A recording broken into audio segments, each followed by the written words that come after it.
Ya. Bienvenidos a todos los jóvenes y señoritas de quinto año del Colegio San Juan Bosco y también a los jóvenes o señoritas que aprenden con nosotros. En esta oportunidad vamos a desarrollar un tema de ortografía. El título es signos principales y signos auxiliares, referenciales de puntuación. Ahora, vamos a ir repasando las reglas ortográficas. En primer lugar, vamos a ver el uso de la coma. ¿Está bien? Y hay 5 tipos de coma en realidad. Vamos a observar las 3 primeras. La número 1 dice la coma elíptica. Y la coma elíptica es aquella que reemplaza un verbo. El ejemplo, aquí, el verbo está sobreentendido, por eso es que la coma lo está reemplazando. 5 más 5 es 10. Esta coma representa el verbo es. ¿Está bien? Eso se llama elíptica. La elíptica es cuando reemplaza la coma. El segundo caso es la coma hiperbática. Y la coma hiperbática es aquella que separa el complemento circunstancial en el predicado, pero muchas veces lo separa del sujeto. Miren aquí, esta oración dice, como cada lunes María terminó de leer un libro. ¿Cuál es el sujeto aquí? Es María. Y el predicado terminó de leer un libro como cada lunes. Me doy cuenta entonces que el sujeto está en el centro. Pero antes del sujeto está un complemento circunstancial de tiempo, ¿no? ¿Cuándo? Como cada lunes. ¿Ves? Entonces, esa coma separa el circunstancial de tiempo. A esa la llamo yo hiperbática. El tercer caso es la coma enumerativa. Y la coma enumerativa separa los elementos de una enumeración o separa los elementos dentro de una serie análoga. Por ejemplo, llevo naranjas, coma, pera, coma, manzanas y fresas. Esta coma está separando los elementos, en este caso, que pertenecen a un mismo campo semántico, que es frutas. El tercer tipo de coma, el cuarto tipo de coma es la coma vocativa. Y la vocativa separa las palabras con las que se nombra el interlocutor. En el ejemplo podemos ver que el nombre es Vivian. Y luego del nombre pongo una coma y el resto de la expresión. Mira este guión teatral. Ahora, cuando separamos el interlocutor, nosotros lo podemos llamar con un nombre propio, o sea, un sustantivo propio, o también lo podemos hacer con un sustantivo común. Yo podría decir ahí, estudiante, mira este guión, o señorita, mira este guión, ¿ves? Entonces, separa el interlocutor. El quinto tipo de coma es la explicativa. Y en la coma explicativa, también nosotros lo conocemos como coma aclaratoria y en algunos casos como coma de aposición, ¿no? Hemos dicho que las aposiciones siempre van entre comas en el sujeto, pero las aposiciones son las aclaraciones o son otra forma de llamar al sustantivo o al núcleo del sujeto. Aquí dice, Maribel, con gran sonrisa, ¿ves? Está aclarando, está explicando cómo Maribel narraba cuentos. 5 tipos de coma, entonces no nos olvidamos, repasamos, la primera es la elíptica, la segunda es la hiperbática, la tercera la enumerativa, la cuarta la vocativa y la última es la explicativa. Recordemos también que la coma es la que señala una pausa breve al momento de hablar o al momento de hacer un texto. Ahora, el siguiente signo de puntuación es el punto y coma. Y solamente vamos a ver, en este caso, ¿ya? Vamos a ver 3. El punto y coma indica una pausa mayor que la coma. Es un poquito más, o sea, la pausa es mayor que la coma. Ahora, 3 casos. El primero, el punto y coma separa oraciones, ¿no? O separa proposiciones dentro de una oración compuesta por coordinación. O puede ser adversativa o puede ser consecutiva. Ahora, ese punto y coma siempre va a ir ubicado delante de las conjunciones. Aquí la conjunción es sin embargo, ¿ves? Esto es una oración compuesta, voy a leerla. La obra teatral ya terminó. Sin embargo, los espectadores siguen. ¿Por qué digo que es una oración compuesta?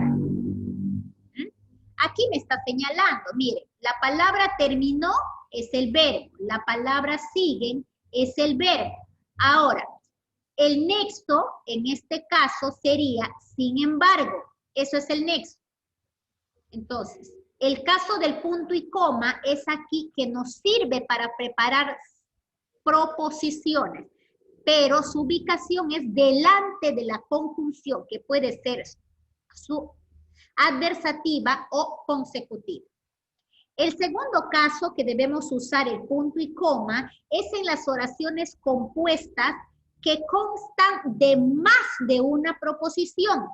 Más de una preposición, ya que esta lleva coma. A ver, vamos a ver acá.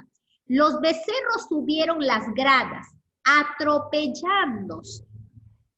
Se arrodillaron en el suelo del corredor. Y sin decir nada todavía, besaron el traje de la dueña. Vamos a ver, ¿cuáles son los verbos conjugados aquí o los verbos en formas personales? Es subieron, es arrodillaron y es besaron. Me doy cuenta entonces que aquí, en esta oración compuesta, hay 3 proposiciones. Ahora, esas proposiciones ya tienen coma. Miren, en la tercera proposición, y sin decir nada todavía, coma, besaron el traje de la dueña. Quiere decir que la tercera proposición ya tiene una coma. Por eso, si dentro de una proposición ya tenemos coma, para separar las proposiciones, vamos a utilizar el punto y coma. Ahora, si ustedes se dan cuenta que esta coma de aquí, esta coma que está aquí, es el caso que nosotros recordamos la coma hiperbática. La coma hiperbática separa el complemento circunstancial del resto de la oración. Todavía es un circunstancial de tiempo, ¿ves? Y si después de todavía está la coma, quiere decir que está separándolo del resto de la oración. ¿Está bien? Esto es el tercer caso ahora. Para separar oraciones vinculadas semánticamente y con verbo elidido. ¿Qué quiere decir? Con verbo omitido, con verbo eliminar. Voy a leer la oración. No sé nada sobre esa noticia. Punto y coma, María tampoco.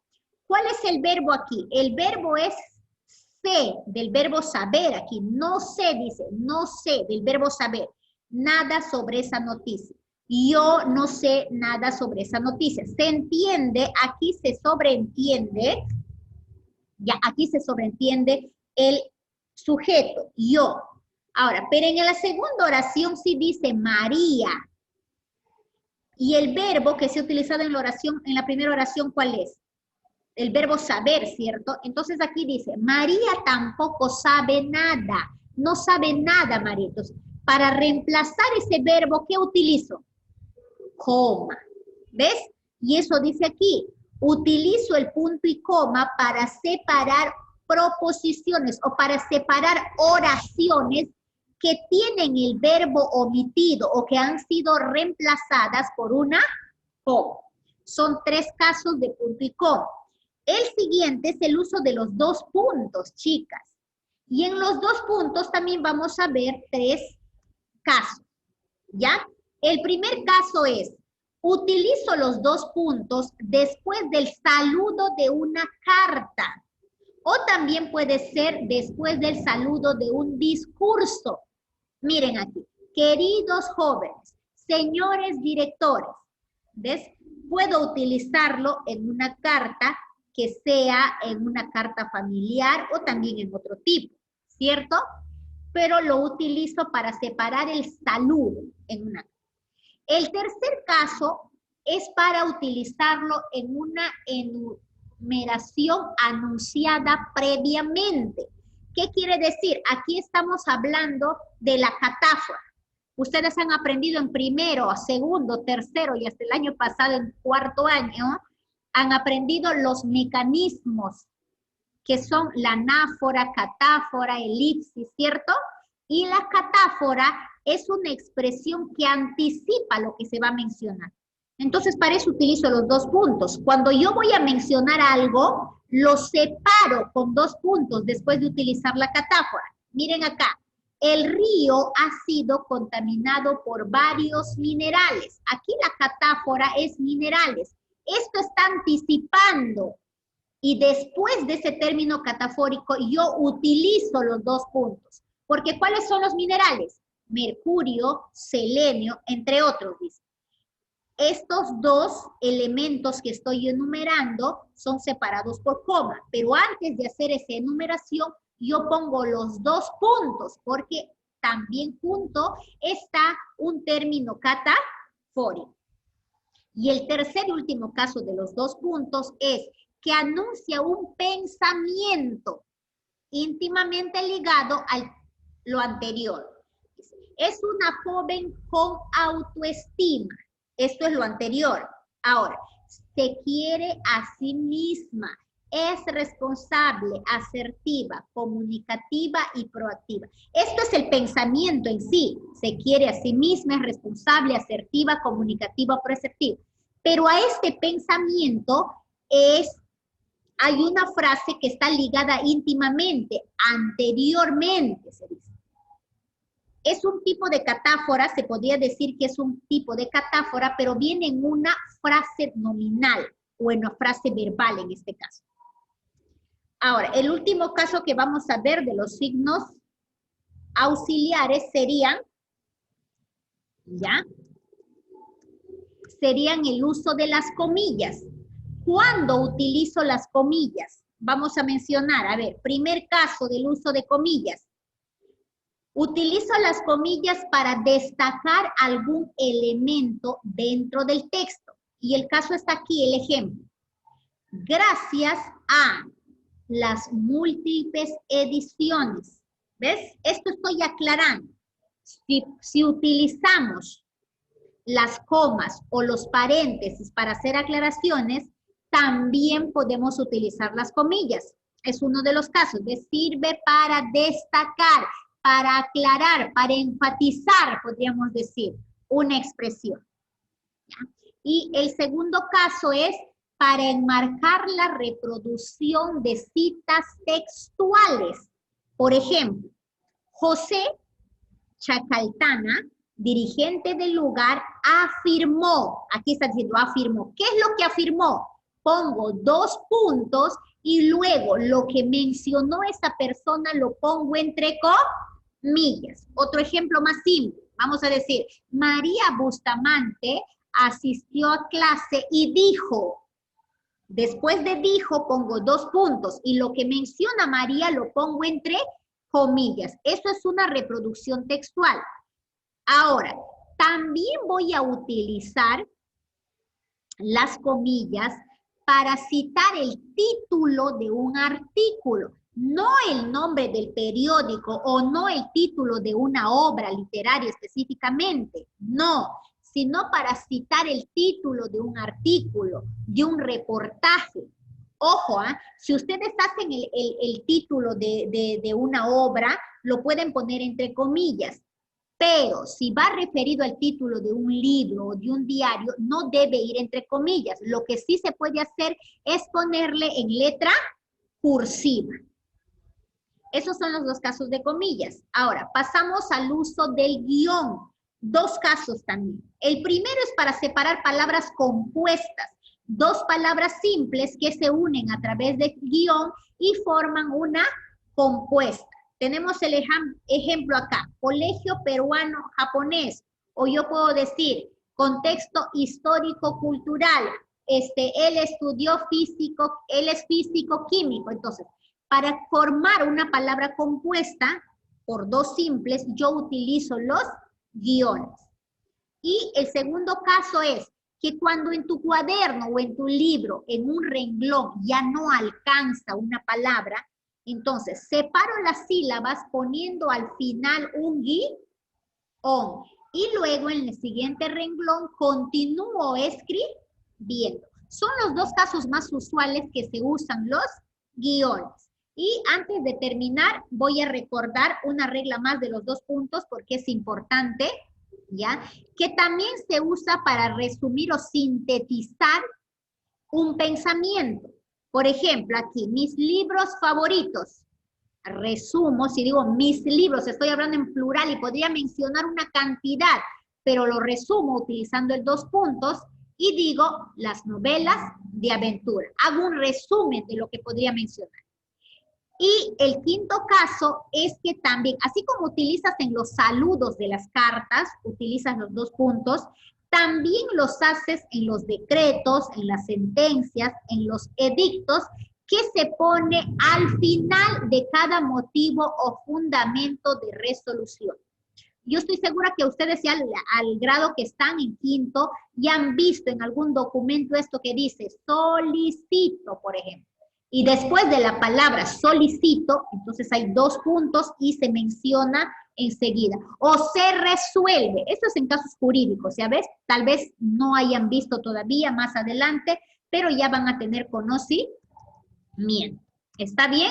Esto es entonces la explicación en cuanto al uso de los signos principales y signos auxiliares referenciales de puntuación. Vamos a trabajar entonces en el libro de área, primero en el libro del área en la página 135, ustedes, mis chicos de San Juan Bosco, tienen una lectura que lleva por título Los pobladores practican la justicia y la gobernanza en paz. Vamos a leer ese texto y luego vamos a colocar los signos de puntuación necesarios. Veo por ahí que en alguna parte del texto falta un punto y coma.